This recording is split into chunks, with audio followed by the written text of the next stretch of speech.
ಇದೇನಪ್ಪ ಹಿಂಗೆ ಕುಡಿತಾ ಇದ್ದಾಳೆ ಅಂತ ಅಂದ್ಕೊಂಡ್ರಿ. ಹೌದ್ರಿ, ತುಂಬ ಸಿಂಪಲ್ಲಾಗಿ ಮನೆಯಲ್ಲೇ ಮಿಲ್ಕ್ ಶೇಕ್ ಯಾವ ರೀತಿ ಮಾಡೋದು ಅಂತ ಇವತ್ತಿನ ಮೂಡ ಸೇರ್ ಮಾಡ್ಕೊಳ್ತಾ ಇದ್ದೀನಿ ಸ್ನೇಹಿತರೆ. ಟೇಸ್ಟಿಯಾಗಿ ಮಿಲ್ಕ್ ಶೇಕ್ ಮನೆಯಲ್ಲಿ ಯಾವ ರೀತಿ ಮಾಡೋದು ಅಂತ ಹೋಗಿ ನೋಡ್ಕೊಂಡು ಬರೋಣ ಬನ್ನಿ ಸ್ನೇಹಿತರೆ. ಹೊಸಬ್ರು ಯಾರಾದರೂ ವಿಡಿಯೋ ನೋಡ್ತಾ ಇದ್ದೀರಪ್ಪ ಅಂದ್ರೆ ಪ್ಲೀಸ್ ನನ್ನ ಚಾನಲ್ನ ಸಬ್ಸ್ಕ್ರೈಬ್ ಮಾಡಿಕೊಂಡು ಸಪೋರ್ಟ್ ಮಾಡಿರಿ. ಬರ್ರಿ ಇವಾಗ ಹೋಗಿ ನೋಡ್ಕೊಂಡು ಬರೋಣ ಈ ಮಿಲ್ಕ್ ಶೇಕ್ ಯಾವ ರೀತಿ ಮಾಡೋದು. ತುಂಬ ಸಿಂಪಲಾಗಿ ಟೇಸ್ಟಿಯಾಗಿ 5 ನಿಮಿಷದಲ್ಲಿ ಮನೆಯಲ್ಲಿ ಜಟ್ಪಟ್ ಅಂತ ರೆಡಿ ಮಾಡ್ಕೋಬೋದು. ಬನ್ನಿ ಇವಾಗ ಹೋಗಿ ನೋಡ್ಕೊಂಡು ಬರೋಣ.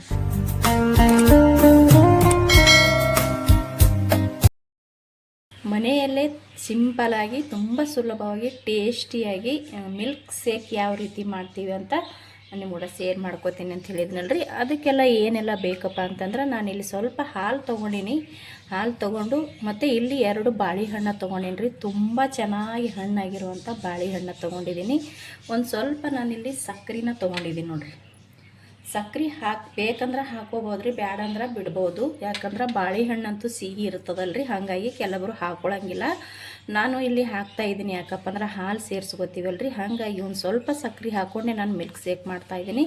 ಇಲ್ಲಿ ಒಂದು ಸ್ವಲ್ಪ 5 ಏಲಕ್ಕಾಯಿನ ಸಣ್ಣಗೆ ಜಜ್ಜಿ ತೊಗೊಂಡಿನಿ ರೀ. ಇಲ್ಲಿ ಗೋಡಂಬಿ ಮತ್ತು ಬಾದಾಮಿ ಒಣ ದ್ರಾಕ್ಷಿ ಕೂಡ ನಾನು ಇಲ್ಲಿ ಸ್ವಲ್ಪ ನೆನೆ ಹಾಕಿದೆ ರೀ. ಮುಂಚೆನೇ ನೆನೆ ಹಾಕ್ಕೊಂಡಿನಿ ರೀ. ಒಂದು 10 ನಿಮಿಷ ನೆನೆದ್ರೆ ಸಾಕು.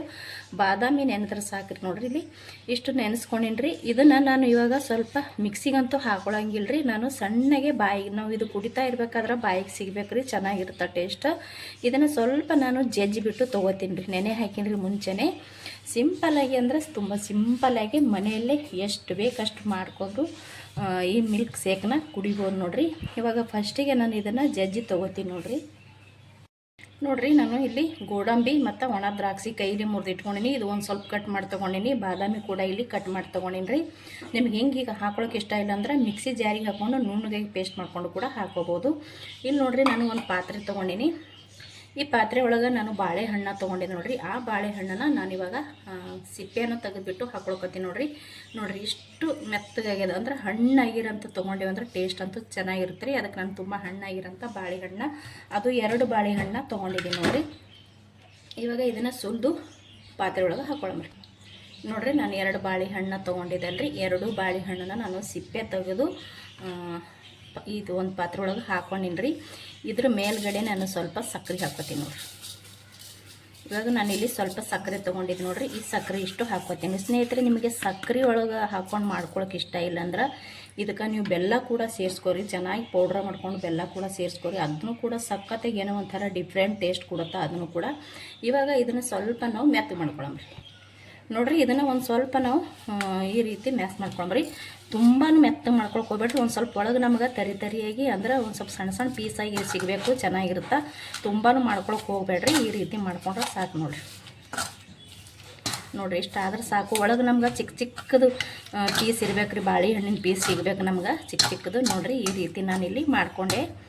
ಇವಾಗ ಇದಕ್ಕೆ ಮುಂಚೆನೇ ಜಜ್ಜಿಟ್ಕೊಂಡಿದ್ದೆ ನೋಡ್ರಿ, ಕಟ್ ಮಾಡಿ ಇಟ್ಕೊಂಡಿದ್ದೇನೆ ಬಾದಾಮಿ, ಗೋಡಂಬಿ, ಒಣ ದ್ರಾಕ್ಷಿ ಮತ್ತು ಹಾಕೋತೀನಿ ರೀ. ಮತ್ತು ಇದಕ್ಕೆ ನೀವು ಬೇಕಿದ್ರೆ ಖರ್ಜೂರ ಇರುತ್ತೆ ನೋಡ್ರಿ. ಖರ್ಜೂರ ಕೂಡ ಸಣ್ಣಗೆ ಕಟ್ ಮಾಡಿ ಹಾಕೋಬೋದು ರೀ. ಅದನ್ನು ಕೂಡ ಚೆನ್ನಾಗಿರುತ್ತೆ ನೋಡ್ರಿ. ಇದು ನಾನಿಲ್ಲಿ ಮಿಕ್ಸ್ ಮಾಡ್ಕೊಂಡೆ ರೀ. ಇವಾಗ ಇದಕ್ಕೆ ನಾನು ಜಜ್ಜಿಟ್ಟಿರುವಂಥ ಏಲಕ್ಕಾಯಿ ಪೌಡ್ರ ಸೇರಿಸ್ಕೊಳ್ಕತ್ತೀನಿ ನೋಡ್ರಿ. ಇವಾಗಲೇ ಇದು ಹಾಕೊಂಡ ನಂತರ ಇವಾಗ ಇದಕ್ಕೆ ಸ್ವಲ್ಪ ನಾವು ಹಾಲು ತೊಗೊಂಡಿದ್ದೆ ನೋಡ್ರಿ. ಹಾಲನ್ನ ಸೇರಿಸ್ಕೊತೀವಿ. ಇದು ಕಾಸಿ ಆಸಿರುವಂಥ ಹಾಲು ಐತ್ರಿ. ನಮಗೆ ಇದು ಕೆನೆ ಸಮೇತ ತೊಗೊಂಡಿನಿ ರೀ ನಾನು. ಚೆನ್ನಾಗಿರುತ್ತೆ ಟೇಸ್ಟ್. ಬಂದು ತುಂಬ ಅಂದರೆ ತುಂಬ ಸಿಂಪಲ್ಲಾಗಿ ಮಾಡ್ಕೊಬೋದು ನೋಡಿರಿ. ಟೇಸ್ಟಿಯಾಗಿ ಮನೆಯಲ್ಲೇ ಯಾವಾಗ ಬೇಕು ಅವಾಗ ಮಾಡಿಕೊಂಡು ರೆಡಿ ಮಾಡಿಕೊಂಡು ಕುಡಿಬೋದು ನೋಡಿರಿ. ಇದು ಒಂದು ಸ್ವಲ್ಪ ನಾವು ಸಕ್ಕರೆ ಕರಗೋ ತನಕ ಈ ರೀತಿ ನಾವು ಇದು ಮಾಡ್ಕೊಳ್ಳೋದು. ಬಾಳೆಹಣ್ಣನ್ನ ತುಂಬ ಅಂದರೆ ತುಂಬ ಮೆತ್ತಗೆ ಮಾಡೋಕ್ಕೆ ಅಂದ್ರೆ ಪೂರ್ತಿ ಸಾಫ್ ಸ್ಮೂತ್ ಮಾಡೋಕ್ಕೆ ಹೋಗಬೇಡ್ರಿ. ಒಂದು ಸ್ವಲ್ಪ ತರಿಯಾಗಿ ಇರಬೇಕು ಬಾಳೆಹಣ್ಣು ಕೂಡ. ಟೇಸ್ಟ್ ಚೆನ್ನಾಗಿರುತ್ತೆ ಕುಡಿತಾ ಇರಬೇಕಾದ್ರೆ. ಇದು ನೋಡಿರಿ ಇವಾಗ ಸ್ವಲ್ಪ ಸಕ್ಕರೆ ಕರಗಲ್ರಿ.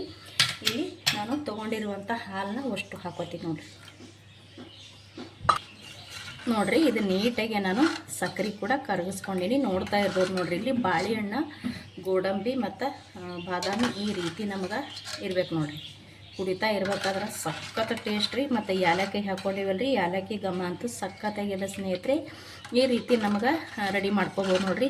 ತುಂಬ ಸಿಂಪಲ್ಲಾಗಿ ಮನೆಯಲ್ಲಿ ಬಾಳೆಹಣ್ಣು ನೋಡ್ರಿ ಈ ರೀತಿ ಸ್ವಲ್ಪ ಪೀಸ್ ಇರ್ಬೇಕು ರೀ. ನೋಡಿರಿ ಇದನ್ನು ನಾವು ಮಿಕ್ಸಿಗೆ ಕೂಡ ಹಾಕೋಬೋದು ರೀ. ಮಿಕ್ಸಿಗೆ ಹಾಕೊಂಡೇವಂದ್ರೆ ಪೂರ್ತಿ ನೈಸ್ ಆಗಿಬಿಡ್ತದೆ, ಅದೊಂದು ಟೇಸ್ಟ್ ಬೇರೆನೇ ಇರ್ತದೆ ರೀ.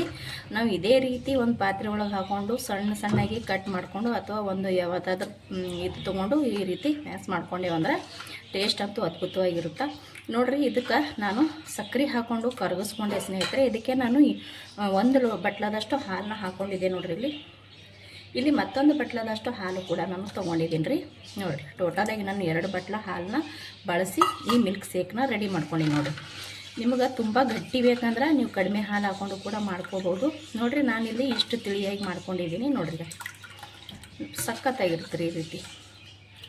ಇದಕ್ಕೆ ಸ್ನೇಹಿತರೆ ಬೆಲ್ಲ ಕೂಡ ಹಾಕೊಂಡು ಮಾಡ್ಕೋಬೋದು ರೀ. ಸಕ್ಕರೆ ಇಷ್ಟಪಡದೇ ಇರೋರು, ಸಕ್ಕರೆ ತಿನ್ನದೇ ಇರೋರು ನೀವು ಬೆಲ್ಲನ ಪೌಡ್ರ್ ಮಾಡಿಕೊಂಡು ಬೆಲ್ಲನೂ ಕೂಡ ಬಳಸಿ ಮಾಡಿರಿ. ಈ ಮಿಲ್ಕ್ ಶೇಕ್ ಸಖತ್ ಟೇಸ್ಟ್ ಮತ್ತು ಬೆಲ್ಲದು ಬೇರೆನೇ ಟೇಸ್ಟ್ ಇರುತ್ತೆ ರೀ, ಡಿಫ್ರೆಂಟಾಗಿ ಟೇಸ್ಟ್ ಕೊಡುತ್ತಾ.